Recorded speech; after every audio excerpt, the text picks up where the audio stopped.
t'étais petit, tu regardais souvent la télé avec tes parents, que ce soit les dessins animés, les films ou le sport. D'ailleurs, le sport, à force de regarder les pros, tu t'es forcément dit à un moment, enfin, peut-être pas forcément, mais c'est bien probable que tu te sois dit, ouais, j'aimerais bien faire ça, Asie, moi je suis une bête, je suis un ouf et tout, bim, je vais devenir pro, genre footballeur pro ou un truc du genre, basketteur pro, voilà. Ouais, du coup, soit tu as forcé tes parents à t'inscrire au sport, c'est tes parents qui en général t'y ont inscrit sans vraiment te demander ton avis. Alors certains, ils vont le détester. Enfin, on les a inscrits à un sport qu'ils n'ont pas aimé, ils aiment toujours pas, et ils aimeront pas, enfin voilà. Et du coup, ils vont vite se désinscrire. Mais il y en a, ça va être la révélation, tu vois, ils vont vraiment trouver ce qu'ils aiment, ils vont se donner à fond, ils vont kiffer, ils vont y aller 3 fois par semaine alors qu'il n'y a que 2 fois par semaine. Ils vont adorer quoi. Et du coup, au bout d'un certain temps, la plupart de ceux qui restent, enfin qui continuent le sport, ils deviennent bons. Au bout de 5 ou 10 ans, tu es plus ou moins obligé de devenir bon quoi. Mais au bout d'un certain temps, tu passes le brevet. On te dit ouais c'est le premier examen et tout, c'est important.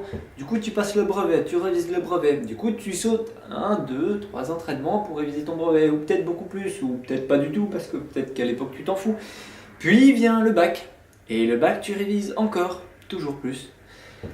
Et tu vas toujours moins à l'entraînement. Et du coup, petit à petit, il y a plein, mais alors plein de gens qui étaient super bons quoi. Je suis sûr qu'on a loupé allez, 15 Zidane. Juste parce qu'ils ont arrêté. Les mecs, ils seraient partis en sport-études, ils auraient fait un carnage. Mais bon, du coup, tu travailles parce qu'on te dit que c'est important. Tu passes ton bac, tu passes ton BTS ou ton DUT, et puis tu sais pas comment, mais tu te retrouves à faire du commerce ou de la logistique. Alors que toi, tout ce que tu voulais, c'était devenir un putain de sportif professionnel. Mais ouais les gars, le sport c'est la vie. Mais enfin bref, au sport, il y a plusieurs types de personnes. T'as le mec, alors c'est vraiment un boulet. Le gars, tu lui donnes une raquette, genre une raquette de ping-pong, c'est le gars qui soit il la met tout le temps la balle dans le filet, bon ça encore je veux bien, tout le monde n'est pas né au ping-pong, c'est aussi le mec qui va lâcher la raquette et te l'envoyer en plein dans la face. C'est aussi le mec qui par exemple au volley, il va se jeter sur le filet, parce qu'il voulait taper dans la balle, mais il se jette dessus, tu vois. Ou alors, encore une fois, le mec est tellement à fond dans sa course qu'il va se payer un mur. Tu comprends pas. C'est pas possible de se payer un mur quand tu cours. Enfin, voilà quoi. T'as aussi le genre de filles que tu vois pas vraiment faire du sport. Enfin, c'est pas qu'ils sont pas aptes, c'est, je sais pas, tu les imagines pas. Et puis d'un coup, comme ça, paf, wow, ils se trouvent un sport, ils deviennent bons. Mais enfin, vraiment bon, tu vois. C'est comme tu fais.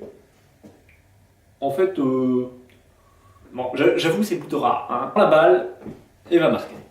T'as le gars aussi, genre moyen, qui est bon dans certains sports, un peu moins dans d'autres. Enfin, le gars classique, enfin, et la fille d'ailleurs, le gars classique, voilà, que tout le monde aime bien, que tout le monde veut plus ou moins dans son équipe. T'as le mec qui a fait 14 ans de foot, mais comme il n'y a pas foot, que ce soit au collège ou au lycée, je sais pas pourquoi d'ailleurs, mais bref, il n'y a pas. Le mec, il est bon qu'à courir du coup. T'as aussi le gars qui découvre un nouveau sport.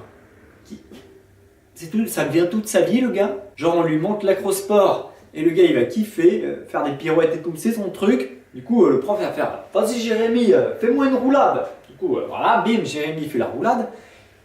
Et puis là, le prof, il va faire « Ouais, bravo, bravo, belle roulade, Jérémy, belle roulade !»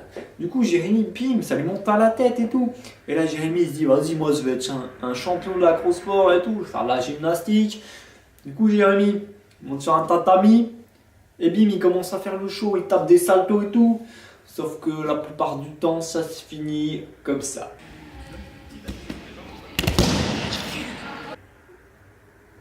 Ou comme ça.